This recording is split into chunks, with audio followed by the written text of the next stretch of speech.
नमस्कार। ध्येय आईएएस में आपका स्वागत है। आज के इस कार्यक्रम में हम जैव ईंधन पर चर्चा कर रहे हैं। आइए इस चर्चा में सबसे पहले जैव ईंधन समझते हैं। जैव ईंधन कार्बनिक पदार्थों से प्राप्त हाइड्रोकार्बन ईंधन की एक श्रृंखला है। ये जैव ईंधन ठोस, तरल और गैसीय तीनों अवस्थाओं में मौजूद हो सकते हैं।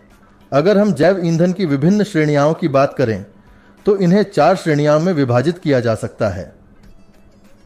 पहली पीढ़ी के जैव ईंधन मकई, गन्ना, सूरजमुखी तेल, सोयाबीन, स्टार्च और सुक्रोज जैसी खाद्य फसलों से प्राप्त होते हैं। इन्हें कभी कभी पारंपरिक जैव ईंधन के रूप में भी जाना जाता है। दूसरी पीढ़ी के जैव ईंधन उन पौधों से प्राप्त होते हैं जिनका उपयोग भोजन के लिए नहीं किया जाता है। इन्हें कृषि अपशिष्ट, लकड़ी और घास जैसी चीजों से प्राप्त किया जाता है। तीसरी पीढ़ी के जैव ईंधन उन्नत जैव ईंधन हैं। ये कई मायनों में पहली और दूसरी पीढ़ी के जैव ईंधन से बेहतर हैं। तीसरी पीढ़ी के जैव ईंधन का मुख्य लाभ यह है कि वे शैवाल से बने होते हैं। शैवाल एक प्रकार का जलीय पौधा है जिसे खारे पानी या ताज़े पानी में उगाया जा सकता है।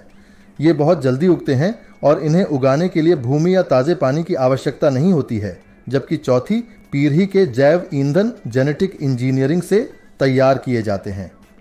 चलिए अब हम जैव ईंधन के महत्व समझें।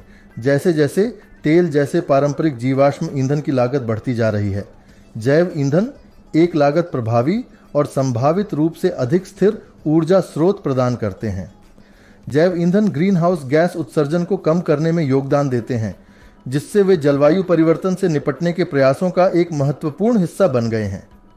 इसके अलावा फसल अवशिष्ट से जैव ईंधन उत्पादन कृषि में अतिरिक्त आय के स्रोत प्रदान करके किसानों को लाभान्वित कर सकता है। अगर हम भारत में जैव ईंधन के विकास की बात करें तो भारतीय संदर्भ में जैव ईंधन मुख्यतः पहली पीढ़ी का इथेनॉल है, जो मुख्य रूप से खाद्य फसलों से प्राप्त होता है। भारत ने 2025-26 तक पेट्रोल के साथ 20% इथेनॉल सम्मिश्रण प्राप्त करने का लक्ष्य निर्धारित किया है। इसके गन्ना एवं खाद्यान्न जैसी फसलों से प्राप्त पहली पीढ़ी के इथेनॉल पर अधिक निर्भर होने का अनुमान है। दूसरी ओर कृषि अपशिष्ट और अवशेषों से उत्पादित दूसरी पीढ़ी इथेनॉल को फीड स्टॉक आपूर्ति श्रृंखला और उत्पादन के मुद्दों से संबंधित चुनौतियों का सामना करना पड़ता है। अगर हम इलेक्ट्रिक वाहनों की बात करें तो ग्रीन हाउस गैसों में कम उत्सर्जन के बावजूद इलेक्ट्रिक वाहन को अपनाने में अधिक पूंजी की आवश्यकता होती है। इसके अलावा मौजूदा आंतरिक दहन इंजन वाहनों और उनके बुनियादी ढांचे को पूरी तरह से बदले जाने की जरूरत पड़ेगी, जो न केवल महंगा है बल्कि संसाधन गहन भी है।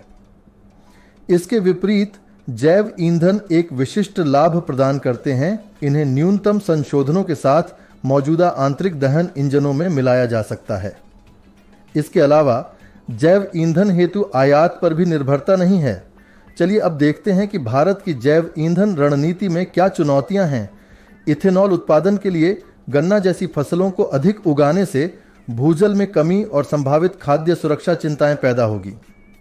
कई विद्वान अधिशेष उपज को ऊर्जा उत्पादन की ओर मोड़ने या ऊर्जा फसलों के लिए कृषि योग्य भूमि उपयोग करने की रणनीति को सही नहीं मानते हैं। इसके अलावा वर्तमान में फसल पैदावार स्थिर हो रही है और ग्लोबल वार्मिंग के प्रभावों से इसमें कमी आने की आशंका है। हाल के एक अध्ययन में बढ़ते तापमान और फसल के लिए पानी की बढ़ती आवश्यकताओं के कारण भूजल में कमी का अनुमान लगाया गया है। भूजल और कृषि योग्य भूमि जैसे सीमित संसाधनों के कारण ईंधन पर खाद्य उत्पादन को प्राथमिकता देना अनिवार्य है। एक स्थापित तथ्य ये भी है कि कृषि क्षेत्र प्रत्यक्ष ग्रीनहाउस गैस उत्सर्जन में एक प्रमुख योगदान करता है। जैव ईंधन उत्पादन के लिए कृषि से ग्रीनहाउस गैस उत्सर्जन बढ़ाना एक अनावश्यक संतुलन पैदा करेगा। अब हम देखते हैं कि इस संदर्भ में आगे का रास्ता क्या हो सकता है। अंतर्राष्ट्रीय ऊर्जा एजेंसी 2050 तक वैश्विक शुद्ध शून्य उत्सर्जन प्राप्त करने में जैव ईंधन उत्पादन के महत्व को रेखांकित करती है। यह 2030 तक स्थायी जैव ईंधन उत्पादन में 3 गुना वृद्धि की आवश्यकता पर प्रकाश डालती है। वैश्विक जैव ईंधन गठबंधन नवाचार और तकनीकी प्रगति को बढ़ावा देने में महत्वपूर्ण भूमिका निभा सकता है, विशेष रूप से कुशल बायोमास आपूर्ति श्रृंखलाओं के विकास में। आपको बात दें कि ग्लोबल बायोफ्यूल अलायंस भारत के नेतृत्व में G20 शिखर सम्मेलन में घोषित एक पहल है जिसका उद्देश्य जैव ईंधन को वैश्विक रूप से अपनाने में तेजी लाना है। जैव ईंधन रणनीतियों में स्थिरता की खोज एक बहुआयामी प्रयास है। वस्तुतः व्यापक पारिस्थितिकी तंत्र के भीतर किसी भी प्रस्तावित रणनीति की गहन जांच की आवश्यकता है ताकि यह सुनिश्चित किया जा सके कि नकारात्मक परिणामों कम हों। जैव ईंधन की जटिलताएं वैश्विक ऊर्जा परिदृश्य में उनके एकीकरण के लिए एक व्यापक और विचारशील दृष्टिकोण की आवश्यकता को रेखांकित करती है। आज के इस कार्यक्रम में बस इतना ही। अगर आपको ये वीडियो पसंद आया हो तो लाइक और शेयर करना न भूलें। साथ यदि कोई सुझाव या सवाल हो तो हमें कमेंट में जरूर बताएं। धन्यवाद।